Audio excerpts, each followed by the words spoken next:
In this edition of Raised on Rhythm, I talk with Seattle's own Actionesse. With their live energy and DIY approach, Actionesse have made a name for themselves touring the Pacific Northwest. Even after COVID, they continue writing music, tackling the live stream realm, and speaking up on issues that impact their community. The music you're hearing is from their latest release, The Deep Right Below, and the song is called Fully Clothed, Slightly Concussed. After the interview, we'll listen to this song in full, along with more from their latest release. You can also find these songs on Spotify and Bandcamp. I'm Nate Lewis, and this is Raised on Rhythm. I'm here today with a band who are pure energy on stage. They've been rocking shows all over the Pacific Northwest for years. They continue to rock the live streams, even in the face of the catastrophic shit show that is 2020, the mighty Actionesse. And since we have multiple members, let's start off by having everyone introduce themselves. I'm Jimmy. I play the drums. I'm Obi. I play the saxophone. And I'm Ian. I play the guitar and I sing. Awesome. How have you all been surviving the last couple of months? Ooh. Scraping by. Yeah. Doing what we can. Drinking has helped a lot. Yeah. True. Yeah, I run on diesel, so I'm chugging, burning away. Bring it. Yeah. No, we've been okay. Just kind of adapting to the way that music culture in our city is changing. Over the course of the pandemic, doing some songwriting, a couple live streams here and there, and just having a blast. Yeah. Do y'all actually hang out, because some bands I know share a house, or obviously you share a practice space, but do you live together, or you just kind of maintain a germ circle, I think, which is what some bands have done? We don't live together or anything, but we have we talk a lot, and we do have our hangout sessions in our Slack channel. For all the business that we talk about, we definitely bullshit a lot more. Yeah, we have 30 meme channels. Yeah, so we're kind of always communicating. Slack is definitely getting pretty disorganized. Yeah. I have a feeling that's a lot of Slack channels, whether it's bands or not. We have one for the milk. I don't know why that's on there. It was a milk one. Do we need to do a side note, introduce people to what Slack is? Is this a promo we're supposed to do? Just for the hell of it, yeah. Because not only because I want to hear everybody's take on what Slack is. I think that'd be kind of fun. All right. Yeah, I want to hear your guys' definitions of Slack. Slack is just to me a better version of Facebook Messenger, or it's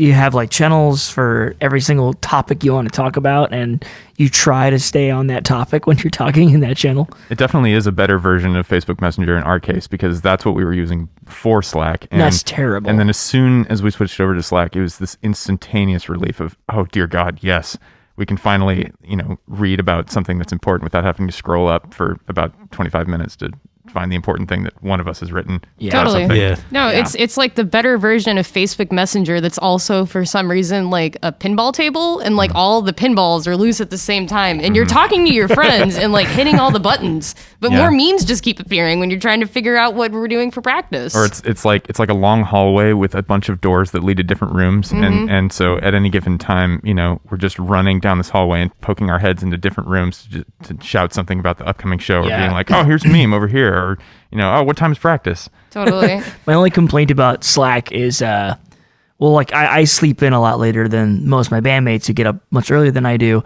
And it'll just go kind of everyone chimes in on something at 6 a.m. or 7 a.m, bing, bing, bing, bing. And I'm just going to be oh, why didn't I put my phone on silent? I don't want to be up at 7 a.m. Oh, Good morning. It is 5 a.m. and time to meme, my friend. Definitely have cursed. And now we have... So Patty, our bass player, who is out of the country, he's living in the Netherlands for the next 2 years.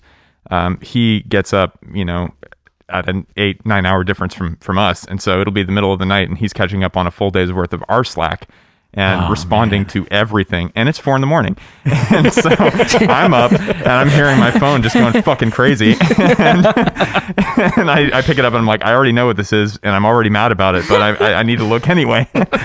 So your band is currently split between multiple countries. Yes. Our manager is abroad. Okay. Oh, man. Yeah, his name's Patty. Yep. Yep. We call him the manager now. Yep. Manager Patty. Abroad manager. Managey. But, so he lives over in the Netherlands, and the other 5 of us are here in the Good old USA. And that's always a really like interesting question for me, because again, you'll get bands that like, split like literally the same room sometimes, and then you have bands whose members live like all over the world. But if you're collaborating on the same stuff and everything with online, I mean, it's like everybody almost, it feels like, has a different arrangement with how they do that, especially if they've been a band like for a while in that way, if that makes sense. I think it's one thing when you're first starting out, but as you like go on, and everybody like, okay, we have like a foundation, so we don't like constantly need to be together in the same space constantly to make things work, Yeah. Totally. Yeah. I mean, I think we're all hoping that Patty's just going to create his own version of Actionesse over in the Netherlands, and we'll be like Steppenwolf, we'll be able to tour simultaneously. Actionesse will be playing in Detroit and also in Paris, and it'll be awesome. Which one's better, Yeah, probably Paris. Yeah.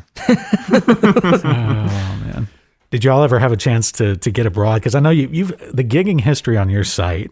I mean, like when I read that, it's just, we're talking like tens, probably hundreds of shows in the Pacific Northwest over the last 4 or 5 years. I feel like y'all are definitely like one of the harder working bands I've seen. I mean, as far as this I area think goes. we had our tour, and it obviously got canceled this year, and we talked a lot about it, a broad tour, especially with Patty moving over there. It would kind of give us an opportunity for him to meet people there and to spread the word. And but now we don't really know when the next realistic like tour planning phase would be. No, I mean that's the thing. It's when we canceled our 2020 tour, we were just figuring, oh yeah, everything will be fine by 2021, and now we're kind of almost there, and we're like, we're getting to the point where we should start thinking about planning a tour, and it just doesn't seem at this point like a particularly realistic thing to do. And especially to go abroad, it's like, when's the next time that we're going to be able to do that? Yeah, no kidding. But I think even before that all happened, it was more just kind of a thought rather than any sort of real plan at the moment. Sure. We would definitely really like to, though. Yes. The only abroad show that we've played actually thus far has been in Canada. In Vancouver. Mm-hmm. It was one of our last ones before the pandemic hit, and it was so much fun. We booked a show in Mexico on every single tour, and every single tour got canceled. Usually, it just hasn't worked out the for day some of. reason. Yeah, it's just tough to book in because we usually just went with Tijuana, and it's just kind of tough to book there if it's not on the weekend, basically. And so it's it kind of fell through a lot. I gotta breathe. I'm gonna edit this part out. Just keep it in, Nice deep breath. We could all use just a moment of silence sometimes, Yeah, silent reflection. No, we should talk about Slack some more. Yeah, fuck Slack. Yeah, Slack sucks. Start a Discord. Yeah, that's something though. I gotta say, like when musicians, when this first started, I remember in like February, May-ish around there, and we're all just like. I remember on one of my old gigs, my boss at the time was just like, well, we're thinking it's going to come back by June, so we're like, okay, hang tight for a little bit. And then of course, June rolls around and then August and then it's like October. And like, as of right now, it's like, we're still looking out and shows just probably are nowhere near on the horizon. And so it is kind of this like really weird holding pattern in that way. It has been. I think even when things are first kind of unraveling back in March, there's the same thing. We're like, okay, are we going to have to cancel this one gig? Okay, that one. And then, okay, probably this one. Okay, this one. And we were even just like crossing our fingers somehow that like, oh, well, what's going to happen by the time of tour? And sure enough, that goes away. And I think at least for me at this point, I'm like, yeah, it's just put my head down and focus on other things, focus on like live streams and writing. And then the day I hear about shows, I'll beat my head up and see what's going on. Yeah, it's gonna be a good day. And we canceled the last of our shows at an interesting time too, because some of our final shows included a Mariah Carey cover set that we were going to do. Oh, wow. We wrote 4 Mariah Carey covers. And in the style of Actionesse, and it was actually a lot of fun to do. Yeah, I mean, some of those I think that we definitely are actually going to continue working on. Yeah, and maybe rotate into our regular set. Like how they have those Halloween cover sets. I remember that used to be big. We thought about doing one of those like this last year, but of course, it's if in other years we dragged our feet on it, this year it's just like no way. Yeah, I wish. Yeah, we did a System of a Down one. That one was great too. I mean, we played those songs like System of a Down would have more or less, I think. More or less, yeah. But Yeah, I don't know. I like doing covers. I think it's a lot of fun. It's always been something that's interested me personally, to take existing music and to just put like another spin on it. Yeah. I think the only reason why like Actionesse kind of hasn't ever done that is that we just honestly can't agree on the covers. Like it's always a fun little discussion over like, oh, you want to do this song? Like, oh, I'm not really a fan of that band. How about this one? I'm like, oh, I'm not really a fan of that one either. Or like, wouldn't it be hilarious if we did this? You know, and we all laugh about it for 5 minutes and then it never gets talked about. Yeah, we never do it. Yeah. Because it's easy to joke about that stuff, but then the prospect of everybody actually having to take time, sit down and learn the whole thing, you're just like, it's got to be something everybody's really into. And of course, I think the only times we've ever done any covers, they've been just absolutely like usually a total joke. That, you know, like we've done like Rocket Man one time for some reason, and then we did, and I still count this as at one time the band, because I didn't show up to practice once, and so they all learned Back in Black, and then they played it to my surprise at a show. Oh, this was great. Fooled me into thinking that we were covering it. We really heckled Ian that night too. You got me. This was up in Everett at I think it was at the Anchor Pub. Of course it was. I was gonna say Back in Black. It's like, that's Everett right there. And, I mean, we didn't learn the whole song by any means. It was just the intro. And I was gonna say, because it's got that tricky turnaround. Look, that really. Like, I know that one. That tough 7/8 breakdown halfway through. We couldn't get that far. If it's AC/DC is known for one thing, it's their musical proficiency. Oh yeah, sure. absolutely. Yeah. Not for the whole song, just for that one. Just part. that one part. Yeah. That's the one part. It's in like 11:16 or something. Yeah. Didn't we tell everyone that it was your birthday that night? Yeah, too? everyone sang happy birthday despite it being July, which is a good 6 months before my birthday, or 4 months. Yeah. Oh, such fun memories. What are the bands y'all miss playing with in Seattle? Oh man, Beverly Crusher. I was gonna say we can go one at a time on this one if you want, but yeah, I mean Beverly Crusher already. Yeah. Yes, and those man. You know, I was sleeping on Beverly Crusher for years, like because I only moved to Seattle 2 years ago. But when it was a few months ago. And I finally started digging up like their band in Seattle performance and all this other stuff because they played the Grounded live stream too. And I started getting into it. I was like, well, why have I been sleeping on this band forever? Like Beverly Crusher is, if they're anywhere near as good live as they are in those videos, like I'm all about it, man. Love it. So, and we were there at the filming, so we saw the unedited footage of when the guy got on stage. Oh, and chanted to be kicked out of the band show. in Seattle. Never Yeah, forget. they edited it out because I didn't they even see can't have that it in there. one. But yeah, like he was chanting, "I want to get kicked out of here" to the beats. And so they refilmed it because that's just you couldn't have that on TV, I suppose. But I mean, it is kind of punk as fuck, but Well, 2/3 of the band were looking at that guy being like, "Get this guy off the stage." It was it was surreal to watch. And their drummer was just watching this guy and just like totally into it. He was like laughing along and playing at the same time. It honestly looked purposeful for. I thought it was. A few seconds, yeah. Until I realized like the look on Cozelle's face. I'm like, no, that's definitely that's not supposed to be happening. Mm-hmm. Yeah. Beverly Crusher and who are some of the others in there? In Beverly Crusher? No, I mean, like, other with bands. It's just like, I mean, we got Beverly, we got Crusher, we got... There's only 3 members. We could probably figure that out. Yeah. Oh, band I miss playing with, definitely Flesh Produce. Okay. Oh, yeah. Love that band. And now we actually, we love them so much, we absorbed their bass player who replaced Patty while he's overseas. And James, who's not here with us tonight, is their bass player, and they're a phenomenal group. Love them. So good. So good. You all remind me of like Flesh Produce, like in that way, and just I feel like both of y'all's music, like live, has this chaotic, wonderful energy to it. And I don't know, like I know with Flesh Produce, I feel like their records to me like sound a lot different. You know, it's just a different approach they go for recording, but for live, there's like an energy there within the videos I've seen where it's like, okay, this would be fun to watch, not just to listen to for me anyway. It's an experience to be sure. Yeah. They have a commanding presence. I've been like totally transfixed by their live experience, and they're all just so absurdly talented. Oh, I know. I was about to say like that's the thing that I always think about when I see Flesh Produce. It's like, that's what they have in common with Actionesse is we both have really, really, really good drummers. Like, Carl is so good at drums. Carl is insane. I get transfixed with his drumming. But one thing I do love about y'all's records, though, is I feel like the energy that I've seen, because I've seen y'all live a couple times. I can't speak for Flesh Produce because I haven't seen them live, but just from seeing y'all and listening to how that energy translates on the record, I don't know what your recording process is like, but however that works, y'all nailed it with that. I think that's all Simon. That's our producer. Oh yeah, okay. Simon's our resident wizard. He did a really phenomenal job on the record, and he's just a pleasure to work with. made it really easy for us. Yeah. Actually, I was going to say, what was that recording process like? Do y'all get it together all in the room at once, or just kind of overdub, or like? No, we definitely did lots of overdubbing. We just kind of we built it up from drums first, and then kind of thing. I can't really, I'm not really sure what really captured the energy we have live there, because it really is like we're all very sit still. It's also the biggest challenge of recording really is not getting drunk accidentally while you're waiting to record your parts. That was my problem. This is why I love being the drummer is getting to record all my parts first, and then I can just spend the rest of the weekend drunkenly producing everyone else.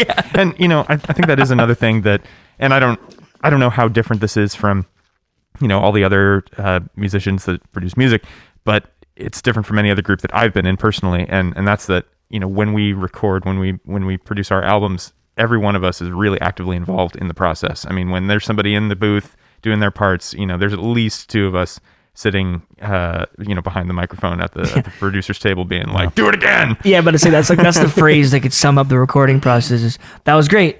Let's try it again. That's great. Literally perfect. Nothing wrong with it. Let's do it again. Yeah. I mean, that's always interesting for me because, like I say, everybody's got a different process with that, and I feel like for bands, especially when you're first starting out or making like your first record or something like that, it's very easy to struggle with that. Just because it's just such a different medium versus like playing all together on stage with your fans, or when like Obi's going off on stage, like I always love like the energy of Actionesse with that, like you on stage with that, your baritone sax and everything like that. Yeah. The biggest one of all the woodwind instruments too, I was gonna say, and you're just like commanding that thing on stage, and I'm like, yes, yeah, no kidding. He's a hefty battle sax. His a little Actionesse trivia. That's actually his name is Stannis Baratheon. Oh, what? Okay, I didn't know you had a name for it. That's awesome. Oh yeah, man. I have a tenor. Her name is Daenerys Targaryen. Okay. I got a couple other Game of Thrones named instruments, but we're not going to talk about those.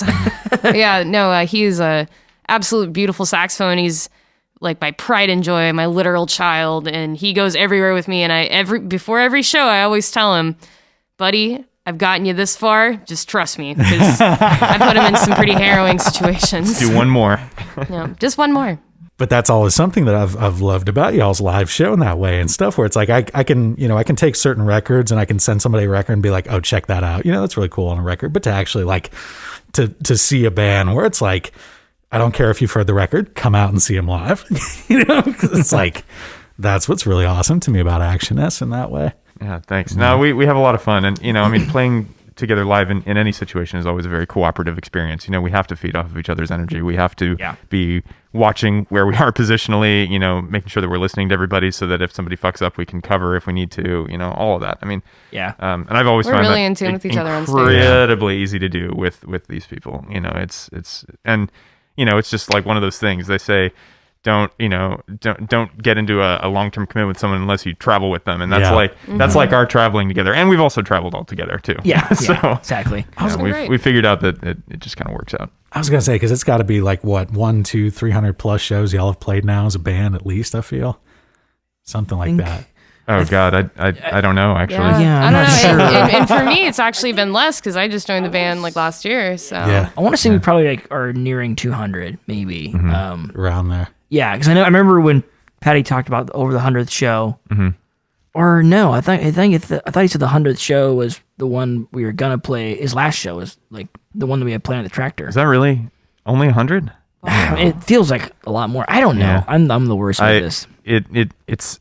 It's on the website. I think we have a pretty detailed log on there. It was definitely not in our brains. It was so many that I just did not have it in me to go, okay, like 1, 2, 3, 4 and spreadsheet. If it looks like 200, that's actually even better. Yeah, actually, we played over 9 million shows. Let me rephrase that. Edit that to say that I say yes. It was 300 shows. Edit it to make it sound like we play more. 1,000 shows. Yeah, definitely. You hear that audio tree? We play so often.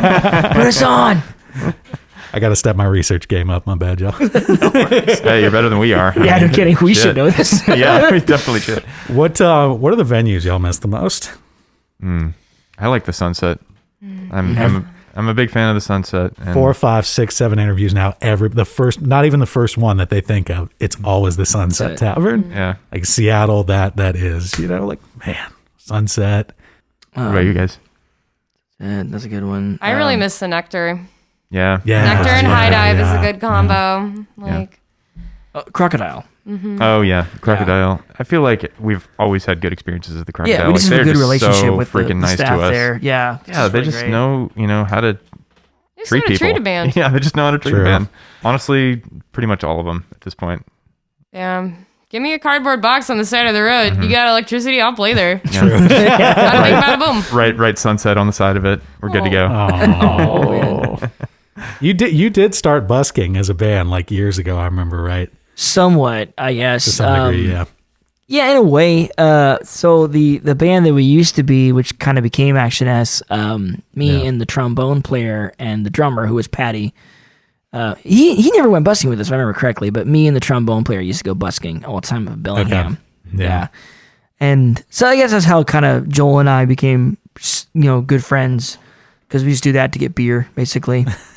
And but we never. I think Actionesse did go busking a few times. Yeah, I busked with you guys. A Yeah, number in of the early times. days. We used a suitcase as a Drum bass kit. drum. Yeah. And it actually worked out a lot better than you would think. Yeah, there's a band that does stage work, Butterflies of Death. That's how they drum. They Sick. got a suitcase right between his legs, and he just Yeah. hits it with like a golf club.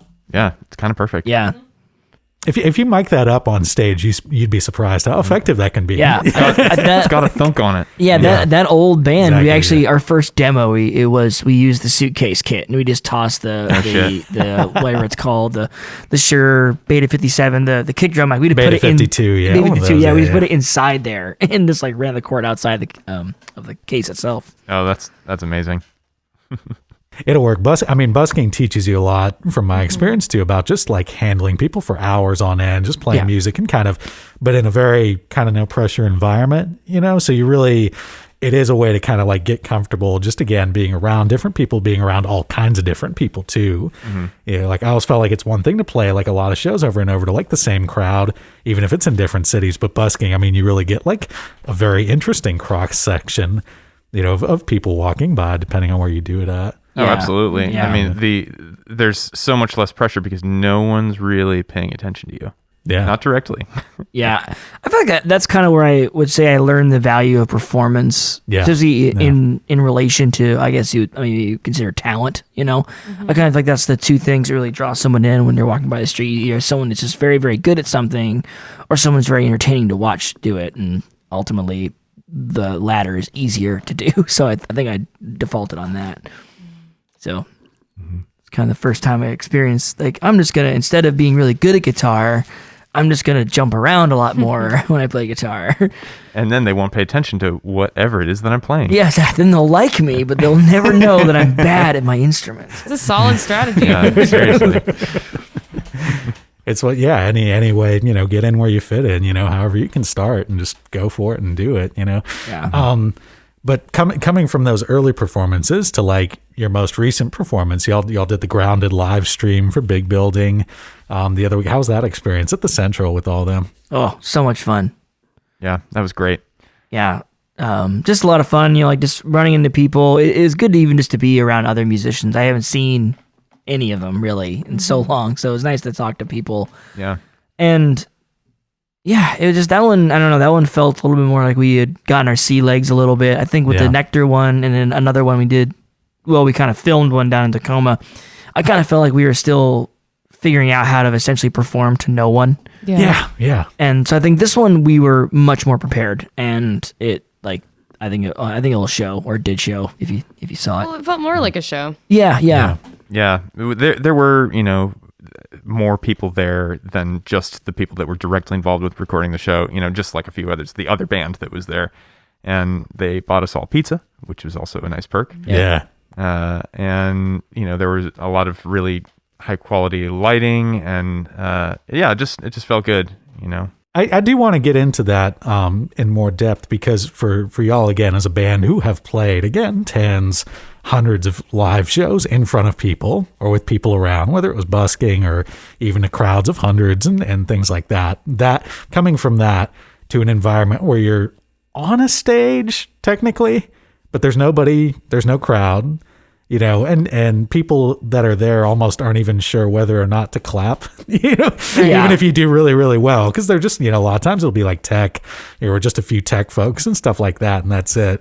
And even if like the reaction is there, as a tech person, you're just kind of like, oh, my job is to hold the camera steady. I don't want to like say working. like, Yeah. It's really weird where you almost have to like suppress your reaction in that way, even if you really did like what was going on. Well, and something that we talked about mostly a joke, but to set up a projector behind us that is hooked up to the comment stream in the on the stream, so that we could see in front of us the comments that were coming in just as we were playing. And sure. Oh, look at that! Somebody left 6 raindrop emojis. We must be doing good. Yeah. Awesome. Yeah. It's. I think it's so much to get used to, because I would even think that like when you played a show and no one showed up, there's something like kind of like irritating about it, and that like I'd almost like perform a show to no one just to like spite the people that didn't show up, I guess. I don't know. And so like, so yeah, it's different. And also I think it's, like just like with us in the studio, is that we tend to be more reined in. And so when I'm watching someone at the camera and the soundboard recording it, this professional aspect of me kind of starts taking over. So instead of me just like flailing around, I'm like, okay, I got to get this right. I have to play the part right because they're recording it and they're filming it. So I had to make it look like I know what I'm doing. Yeah, it's a whole nother level of scrutiny when you're under like a microscope like that in so many ways. And even stuff you're used to doing live, whether it's like, crazy stunts or anything like that, it's like you almost have to rein it in a little bit because it affects like your playing and the sound sometimes in so many ways, where it's like at a live show with people, those little differences, that's kind of negligible. Yeah. If anything, it's more about like the energy from putting your all into a performance like that. But then when you take all that away and you have a live stream, now you're just like, I probably should tone it down just for the sake of it like sounding really, really good under a microscope like that. It's just a different medium. Oh, it totally is. And you don't know at any given moment how many people are engaging with it. It could be 10 people, it could be 500 people. And in both cases, everything that you're doing is going to be immortalized because it's being streamed on the internet and recorded. And but that's my biggest fear. You'll go find those like banned fail videos, and you're like, no.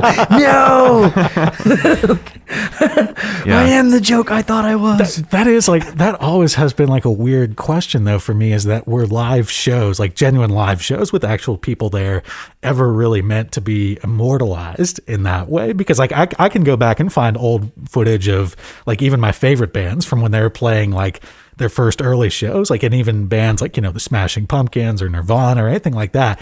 And you watch like the camcorder, footage that somebody got of like one of their early shows, and it's kind of crappy, honestly. And you sort of have to ask yourself, like, if I was there experiencing that in the moment, how would my reaction differ versus if I was like at home on a computer and had this open in one window while I had Facebook open in another window and YouTube open in another window and all these other things that I could just easily click over towards the second that I feel myself getting disengaged. Yeah. Like, it's a really weird contrast to me between live shows and streams in that way. Yeah. Live shows just command your attention in a totally different way. It's an atmospherical experience rather than just like one aspect of something that you could be watching, in a 4x6 square on a screen in front of you. Yeah. It is so fleeting. It is so ethereal. Like you're there, and when you're there, it's like it's hard to describe the feeling. And when it's gone, it's gone. And you can film it on your phone, or you can even professionally film it. I think you always struggle to really capture what that magic is. Yeah. And so, I personally just hate camcorder footage or like cell phone footage on myself. Sure. I understand it's an important piece of promotion, and look how many times guaranteed to sound like shit. It is not professionally mic'd. No one else wants to see it. And also, I'm just too critical of myself, so I just I'm terrible. I can't listen to my own voice, basically. But I feel like we've all kind of played those shows and bands where it's like you have an amazing time in the moment. Everybody else at the show has an amazing time too, and for the next years, decades, they'll be telling you about that amazing night, that amazing show at the place. But nobody is going to come up to you and like 5 or 10 years and like show you a video of that and be like, look at how amazing this video was. Yeah, that's Like, true. That's true. You know what I mean? Well, So- yeah, people talk about how amazing Woodstock is, but nobody talks about, the fact that there was no water there for anyone. And, Where are the toilets? But so again, but I do think that what you mentioned about like live streams and things like that. I mean, you said before, like your second one felt so much better than the first because it was a learning curve for you. Yeah. And you do want, and you're like, okay, like it's like any growth process, with any medium. It's like, what went wrong on that one? What can I do better the next time? And you'll be that much better for the next time. The tricky part with shows, of course, you can do like multiples, and especially if you travel around and do shows in different cities. Yeah. Live streams, it's like, man, how many of those a month can you do, to develop? I mean, you can point your phone at yourself every day in your practice space and stuff, but I feel like people kind of get sick of that after the second or third time. I think so too, and it seems so weird because it's so much more of an event. There's so much more planning and money being spent to go to a show versus watching a live stream. But I agree, it's like I couldn't watch the same band live stream every week or every day if someone wanted to do that. Yeah. Well, and going to a show is a commitment that you make to yourself. Like your transit there, the experience of getting in, waiting in line, getting drinks, watching the show. It's a bigger commitment. Whereas you can choose on a whim whether or not you want to watch some fucking live stream that somebody's been promoting lately. And there's just a lot of stuff to think about right now. It's a minor distraction, I think, watching a live stream. Yeah. It's also like you have the paradox of choice when it comes to like if you're gonna sit online and look at something, you can look at anything. Yeah. And so you might not choose anything at Anything. all. Yeah. Anything. You could look at anything you you wanted. want. I am winking right now. The nightmare rectangle. Watch the downfall of society. I'm choosing. I'm choosing to Saddest do this. rectangle in the world. Yeah. right? The goddamn doomsday clock is just a frisbee at this point. It's a fucking metronome. Oh man. Yeah. Whatever. Oh, look, another nice little liberal think piece about how, like, this is the worst thing that has ever happened in the entire world. It's like, so was last week. Yeah, no kidding. Yeah. Stop saying that. Stop saying it can't get any worse. Stop. It's getting worse. It's getting worse. Like steady slope. Oh, Easy, man. easy. Frog in the pot. Water's turning up too fast. Yeah. Oh man. The frog is just jumping out of the pot into another pot. I want to dive. I do want to dive more into that here in a little bit, but I do have to say, like on a silver note, because I don't want to make this sound all doom and gloom with live streams, but like I gotta say, I used to always be a wholesome heckler when I went to shows back in the day. Mm-hmm. That was like 90% of my fun in some cases. But ever since I discovered the Twitch like chat rooms on the live shows, I feel like I have recaptured that part of my heart. Hell yeah. There's nothing better than a friendly heckle. I agree. I love friendly heckles. One of my yeah. favorite memories is, unfortunately not with this band, but my own father heckled me at a show. It was incredible. He's also a musician. He's played in Seattle bands for forever, but he came to one of my shows one night and, well, we didn't play a particular piece very well, and just from the back I hear, play something you know. And yeah, that was dear old dad. Who was lovingly supported my musical career very, very earnestly, but nice one. But that's Dropping hard truths too. Yep, it was great. Loved it. That's a very dad heckle. Yeah, I feel like it was it's excellent. not- It made everybody laugh. It made everybody forget that we absolutely butchered that song. It comes from a place of love, and so as long as it's a wholesome heckle, Exactly. it's beautiful. And man, on that note, I want to wrap this segment up and just again thank y'all for taking the time to sit down here today and talk about all this stuff. And anything you want to say before we wrap up this portion here? Chode Rogan. Chode Rogan. Yeah. Think about it. Think about it. You know Never what stop it is. thinking. You've And always known. I've always known. And if you want to know who Billy Ballman or Michael Cream Corn is, If you want to know go more to about the that, Action Wiki and look it up. actionesse.com/BillyBallman_Michael Creamcorn. Yeah. .html. Just gotta find it out. Look for the truth. Never stop searching. Next time I got to start recording this conversations we have while we're setting up. It's going to be good. All right. Actionesse. Thanks, y'all. Thank you.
That song is called Self-Subterfuge, and it's off of Actionesse's latest release, The Deep Bright Below. That record is on Spotify, and if you want to support Actionesse, definitely buy that record on Bandcamp. We're going to be back here with more with Actionesse in just a minute. Before then, we're going to check out this next song, which is also off The Deep Bright Below. This song, we played a little bit of in the intro, and we're going to listen to it in full now. This song is Fully Clothed, Slightly Concussed. It's the Raised on Rhythm podcast.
So I'm ready to go down this hole. If the Seattle mayor's race, if the election were held tomorrow, who would you support and why?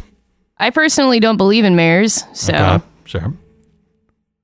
Like Santa Claus don't believe in them? Or yeah. not real. I It's keep not hearing real. things about this Jenny Durkin. I don't know. I don't like Jenny Durkin. I know that. Yeah, she's got too much tear gas around her. I can't see her, so it doesn't exist. Yeah, she just like goes everywhere with 2 tear gas canisters. Yeah, all I see is tear spraying. gas.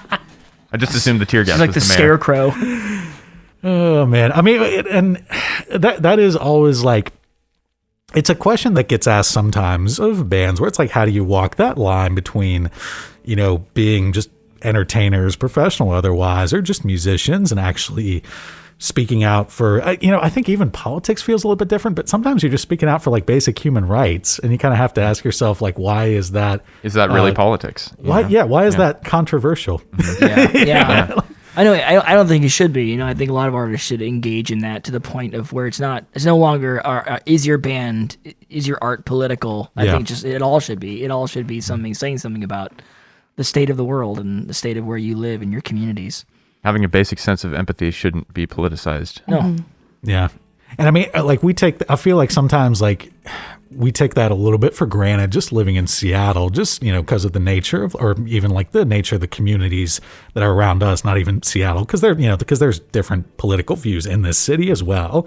You know, people have this impression of Seattle as like this ultra left, you know, kind of bastion. Anarchist really, jurisdiction.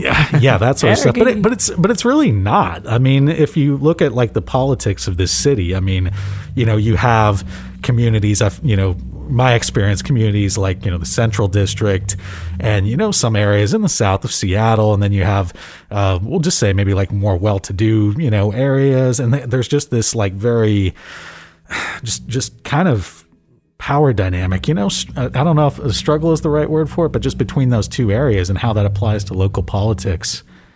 It's interesting to me too, because like with the case with like the recall that went into place against Jenny Durkin, the mayor of Seattle, and how that was essentially kind of shut down by the state Supreme Court on a technicality, more or less, or just they ruled it without merit. But the recall effort against Kashmir Sawant, is still going through. We'll see if it actually goes through or not. But that one procedurally has not been nixed yet in that way. Yeah, no, it's a really dynamic political culture that we have in Seattle, and Seattle is a young city getting younger.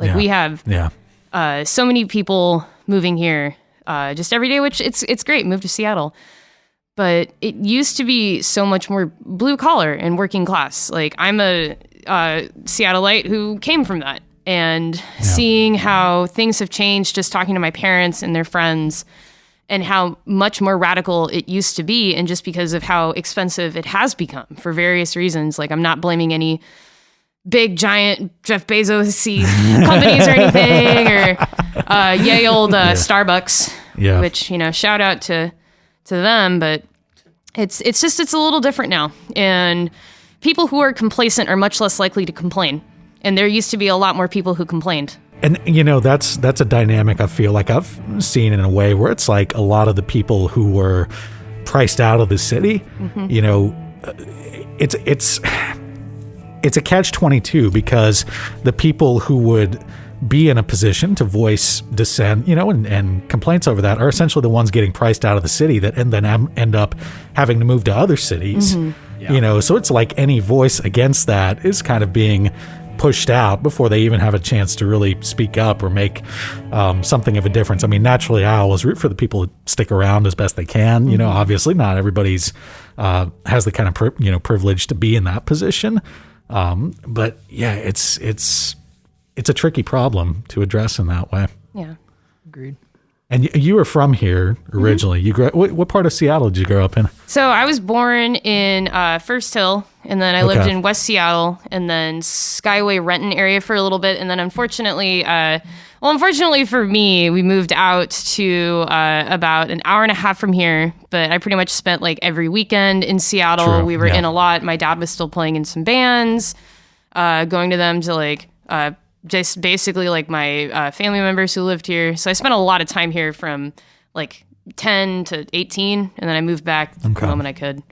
So I'm technically from West Seattle, but like I've lived here since 2010. So yeah, and that's again like a dynamic I observed where, especially on Saturday nights, I used to drive Uber in Seattle, and like on Saturday nights, you would always notice people that would come to the city from like Issaquah, Everett, Tacoma, all over the place. But then when I'm taking them back at the end of the night, that's when, people kind of open up to you in that way. And that's when you'll hear the stories of like, like I used to live here for 10, 15, 20 years. And I was like, now I can't afford it anymore because all these, folks have moved here. These companies have set up shop, and it's like, I've been priced out.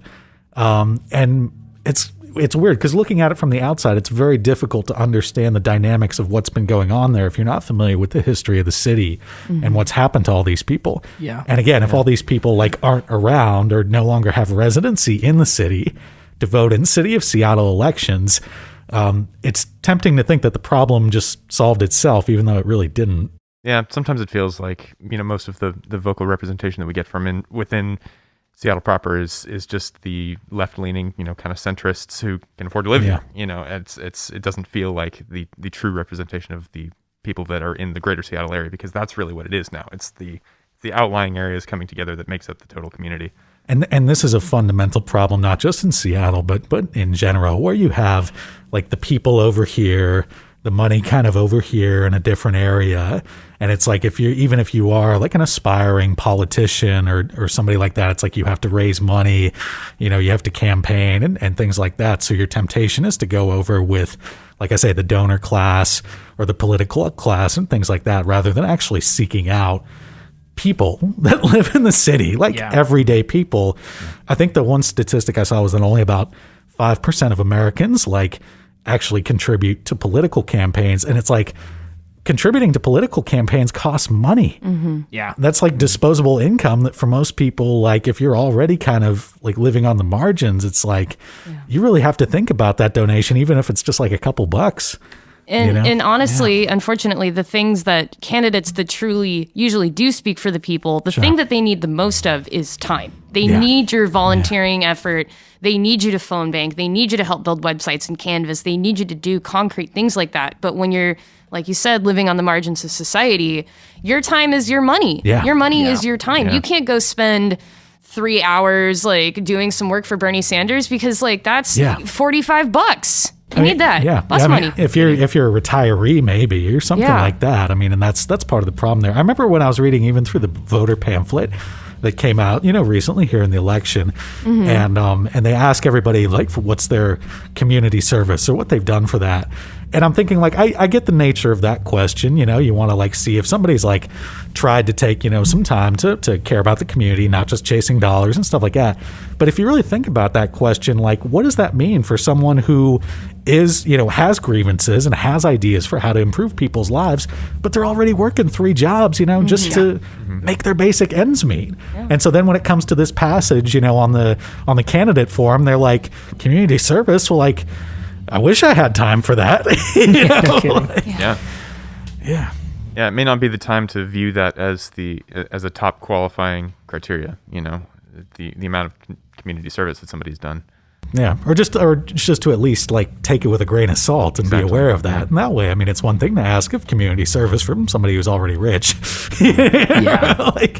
But for someone like I say who's just got like a really working class background and they're already just hanging in there. My community service is I'm a part of this community. Thank you. Yeah. And in a lot of ways, I mean, bands, like, even though, obviously it's like as musicians and as I don't know if I want to use that word entertainer because it makes everybody sound like Katy Perry or somebody like that. Excuse me, isn't that Billy Joel? Yeah, that's maybe okay. That's a little. How dare you? How dare you make me sound like Billy Joel? My bad. Interview over. That in a way, like for a lot of bands, I feel like, especially local bands, that is their community service, is like having that platform and that stage to try and raise awareness of some of those issues. Yes. So it's like why people sort of get mad at that or be mad at the messenger in that way is kind of beyond me sometimes, Yeah. Yeah, I don't understand it either because in my mind it's a perfect vehicle for it, as it's both, intellectual and emotional. You get just to experience it on both those levels, and I don't know why people get mad at it either. It's fascinating. Well, we're complex people and we have emotions and feelings and about what goes on around us, and that fuels our art in a lot of ways. As musicians, I feel like it's natural. If you don't like it, then you don't have to listen to it. Yeah. And to some degree, I mean, if you really don't want to hear it too, you can also like fix the problems. Yeah. Like that's very true. That's something that people always say, like, oh, I totally support your message, but like if you could quit blocking the freeway like during rush hour, it's like, cool, I hate doing this because it's scary. Yeah, I don't think anybody really wants to be doing that. I don't want to be here either. Like if you help me meet my goals, then all of this will go away. Exactly. Yeah. And less people will die. Murdered by the police department because of their skin color. Like, imagine that. I don't think, I mean, I haven't, not to say that I've been involved in it super heavy, but just from what I've seen of like all the actions that were taken, whether it was Chaz or Chop or the everyday protests or any other things like that in Seattle, the times that I were around those, I'm just like, I don't think anybody's here doing this just like for fun or because they feel like they have a choice. During a pandemic, like people are fed up. People are extremely fed up, and we're tired of worrying about if our friends are going to make it home or not at the end of the night. Yeah. Yeah, absolutely. So, that's, and I kind of, again, I want to ask y'all about that more, like with the issues that are important for y'all as far as like, it could be Seattle, it could be national, but the things that make you want to do what you do and take the stances that you take, on stage like that, which I think is something that's commendable. Oh, that's quite the question. Yeah. I mean, we are mad about a lot. What's not to be mad about? People are being murdered in the streets for no reason by the people that are supposed to be protecting us. Yeah, let's go write down all the things we're mad at and throw a dart at them. Yeah, I mean, let's start a fucking list. That's right at the top. It's there's a lot. And yeah, let me see. There was actually just a rally that SPD harassed. I can't remember the name of who the rally was for, but I believe it was a Duwamish person. Yeah. And that just leads me to Seattle is number 4 for number of missing and murdered Indigenous women in the nation. The Duwamish tribe is not federally recognized, and they have an incredibly hard time finding services. Temperatures outside are dropping rapidly because of climate change. These are the original protectors of this land, and oftentimes because of their lack of access to resources and humane treatment from the government and law officials, they go missing, they die in the cold. They die of hunger. It's terrible. So that's something we're upset about. And for those of you that aren't familiar with that, I just do want to say the Duwamish tribe, their land is essentially what the city of Seattle is built on. Yes. It's named for their chief, which it's actually very disrespectful to have the name City of Seattle. And their chief wrote in a letter that he was giving this land to the colonizers who came in to do something great with it and to take care of his people. And we have decidedly not done that. So I'm also very upset that it is such a discussion over the violence at the behest of the police. It becomes such an argument, and I don't understand. I like to believe that some sort of American ideal is that we don't believe in tyranny and we fight against it, and yet when we see it in the streets, we do nothing, and we're arguing over it, and people are even speaking in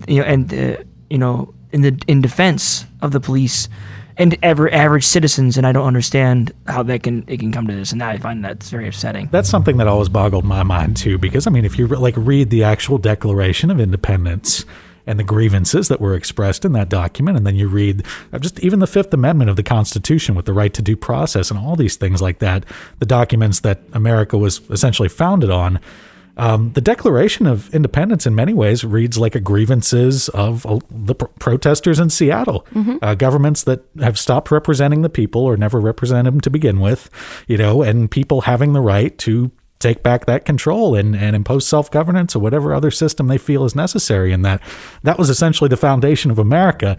And now, there are some among us who look at that as though that's un-American or that's, treasonous. It's that's our history. Yeah, I mean, and the definitions get skewed so often too. I mean, we have access to the greatest trove of information in all of history.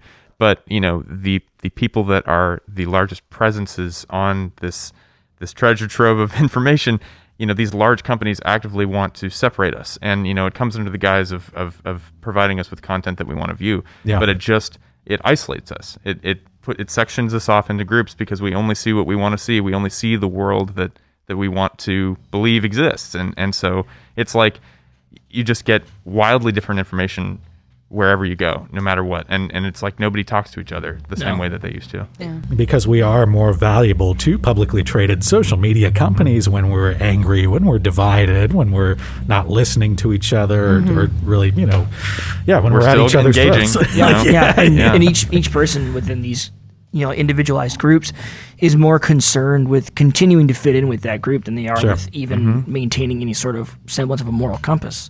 Yeah. Well, there was a really great interview I heard the other night with Christopher Picciolini. I don't know if any of you are familiar with his work, but he is a former white supremacist. He was out of the life, and since then his organization has helped disengage hundreds of people from that world. But the interesting part about that interview to me was he talks about how he's working with people in various stages of disengagement. Like, it's not just this switch that flips off or can be flipped off tomorrow night. Like, some of these people have been, these organizations have been their community or their family or their lives, all they've known for years, even decades. And for them, even if they want that change to try and move forward in their own lives and progress out of that, it's not just like a light switch that can be flipped off the next day. It's something where you really have to find a replacement community and really figure out what mental trauma it was that drove somebody to that life and figure out how to heal them from that. It's not a quick process either. No. Yeah, rewiring the way that your brain thinks. And it requires a lot of personal insight that a lot of people aren't willing to take or just haven't yet. Yeah, it's a tricky process. And again, it's these are things that get people very, very fired up. These are the things that get people killed. Yeah. Yep. Yeah. So again, I mean, there are a lot of issues in the world going on right now with that, but for bands and for anybody, I think, to use the platform that they have, that they've created, that they've put so much work into creating, to maybe speak up in favor of humanity in that way, Yeah. I don't think that's a bad thing, and I don't think you all should ever be ashamed of that. No, I don't think we ever will be. I don't think this band really knows shame. That's anything we've learned thus far. No, I mean, I think that's something that we plan to try to do as much as possible going forward. I think that we've always liked to look at ourselves as empathetic and active human beings, and aware of what's going on in our world. But you don't realize how much power you have when you have a microphone in front of your face, and you can say something. And I think we've all resolved to try to do more, in the future. Yeah. And for people that find themselves, uncomfortable because of that, maybe if anything, all we could do is to implore them, why are those issues a thing? And why are we speaking out against them? And maybe try to understand that, so. Read a news site you disagree with every day. It will drive you insane, but you will maybe understand why somebody thinks the way that they do, and maybe one day when you're having a conversation with them, you can turn it right back around on them. Mm-hmm. Oh, guess what? I don't like Obama either. Also, aliens live inside of the Earth and the moon doesn't exist. At least one of those statements Mind is blown. true. Yeah. Moon is not a thing. Neither are birds, but that's Oh a no, the conversation. birds. Birds are real. They just ran out of batteries. The people who buy into this birds aren't real are the true sheep. Oh, God, birds are real. I was just flashing back to the one meme. I think I saw of that like years ago when that was a thing for maybe like a minute. Right? It's like, oh man, the internet, Facebook. Oh, I love you, internet. You terrible, dark, awful place. Oh man, So warm and succulent, like a scorpion's underbelly. I can't wait for actual shows to come back. Yeah. No kidding. I can't wait to interact with people after not interacting with a lot of people. Oh, even that's going to be a struggle for me, and I think for a lot of people, yeah. The live stream we did the other night, like I continuously was like scuttling away into the bathroom because there were too many people. I don't know how to talk to 4 people at one time. Gotta get used to that feeling of more than 10 people in a room. Just like, I'm feeling what do I do here? I'm going to be great. I don't know about you guys. I've been practicing in the mirror every day how a conversation works. And once I get to have one, oh man, I'm going to ace it. That's right. You start with introductions. I know what's going to happen to the handshake, after all this. It's all about the elbow bump, my brother. See, Yeah, I love the elbow bump. I'm a total adopter of the elbow bump. I think that It's utilitarian. Yeah. It's sexy. Well, Yeah. I've been a cook for 10 cool. years, and like that was like when you wear gloves, that's what you did. Yeah. So True. it's Yeah, just yeah. like Handshake is to a me, thing I'm like of the boomer finally the past, whole world knows what I've gone through. Basically nothing. You just said a handshake is a thing of the boomer past. Yes. I know it's like that one thing that they say, you got to start an interaction with a handshake. That's how you get the measure of a person. And no, we're flipping the narrative. You start Yeah. the interaction with a good elbow bump. Yeah, and if Yeah, they're aim for the boomer, funny you bone. touch your hand, you dude. start with a good shove. A nice kick. Yeah. Boomer. 6 feet. I hate that I'm going to dedicate some podcast time to this, and of course, we just got done, talking about the problems with social media, but there is an amazing Facebook group I saw called A Guitar Group where everyone acts like boomers. Love it. And so the whole thing is like, we all just come in and everybody like in caps, ironically, all caps lock is like, hell yeah, brother, like on every one of these things. That's hilarious. And it's a fun little group for cheap entertainment. So, I've seen one of those for a group where we pretend that we're a kitchen and we're in the weeds, and so it's just people screaming out, "Where the fuck are the chives? Did you get table 6 their butter?" There's so much crossover between music and the hospitality business. Oh yeah, that's Like, shout out to all my hospitality workers out Yo, there right now. Listening to hospitality, this. how you doing? Everybody, baristas, bartenders, cooks, busser, dishwasher, everybody, man. Yep, Like, that's me and this guy actually. Me and Ian are Okay. Yale foodies in the group. Yep. oh, I mean, I waited tables for 5 years too. Like, it's hey, man, it's a thing, and I know I could always go back to it if I had to. But I love being a barista, honestly. Yeah, Like, I've been a barista for 11 years now, and it's like, I love it. I give very vulnerable people a highly addictive substance, and they give me money for it, and they find me charming. Like, yes, come back every day. I can't even imagine, like, because I'm a bartender now, and the same thing is just like I am the keeper of the highly addictive substance. I think like, especially as a bartender, I can't even imagine someone getting mad or disrespecting a barista. I know it happens, but in my mind, I'm like, I rely upon coffee so much that like I would never mistreat the person that's going to give me my coffee, my necessary item. Oh yeah, they can say whatever it is that they want about me, but I'm still putting my pinky in their check. I'm not doing that. I've never done that. I've never done that. I've done other things though. it's all good. We can always edit that out. Yeah, I totally put razor blades in a smoothie one time. Yeah, right. Every time someone says something mean to me, I just salt their rim with the Broxo or some sort of... Classic. I know you asked for cinnamon on top of your coffee, but you got Comet. I actually did know a tattoo artist years and years and years ago who, like, anytime somebody pissed him off, and especially if they were getting like a big piece, he would find a way to draw a little dick in there, like somewhere. They'd never see it, never in a visible clapping. way. That's pretty But, like, brutal. while he was working on it, so it's like, I'm sure somebody somewhere out there, whoever got Now I just want that tattoo. Just Yeah. yeah, can you give me like a bald eagle like on top of a cannon with like 16 fish coming out of its mouth, and then like there's like a dick like in its foot. Yeah. But like you gotta look really My dude, hard. I want you to slip a dick in there. I don't want to know where it is. I don't know what it looks like. Surprise me. I want to know that it's there, but I don't want to ever see it. I mean, how do you open that conversation? Like you're on the table, like your pants are pulled up, like he's full on, like he's going at the thigh. Like how do you look down at him and just go, slip a dick in? Slip a dick in there. I'm sorry, sir. That's going to require a little bit more. Sir, this is a Wendy's drive-thru. Like, You said you'd give me $50 to just like poke you with a pen, 2,000 times. Hey man, it's COVID. Hustle any way you can Yeah, out exactly. here.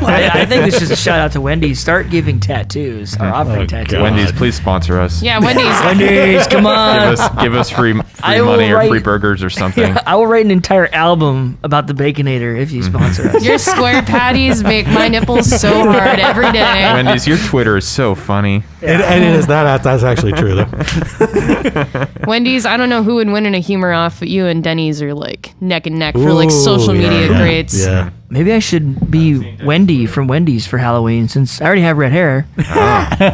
Bam.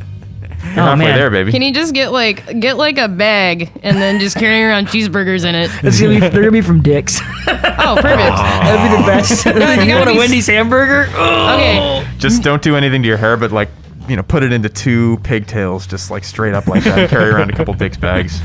But you gotta open up all the cheeseburgers and cut off the corners, and then you get cheeseburger corners for snacking. That's it. shit. That's I'll put them in a little plastic bag with like donut holes or a little plastic container. Totally. This is like Burgers- cheeseburger corner. burger How has corners. no one ever done that? Just like cut a Wendy's burger into like a dozen triangles and just deep fried each one. And then What put are it you in a guys bucket. doing after this podcast? Yeah. 'Cause you wanna- on that note, We have something to Where's the invent. tattoos? on that note, I think we'll wrap it up after. Oh, that. Wendy's Actionesse. podcast is done. I didn't say that gonna, right. We're gonna Wendy's get out of here. podcast. We're gonna get out of here. We're gonna go get Wendy's. But, Yeah, we're All right, y'all. starving. Thanks again, Actionesse. Appreciate it Yeah, tonight. thank you so much. Thank you. Love All right, so- you.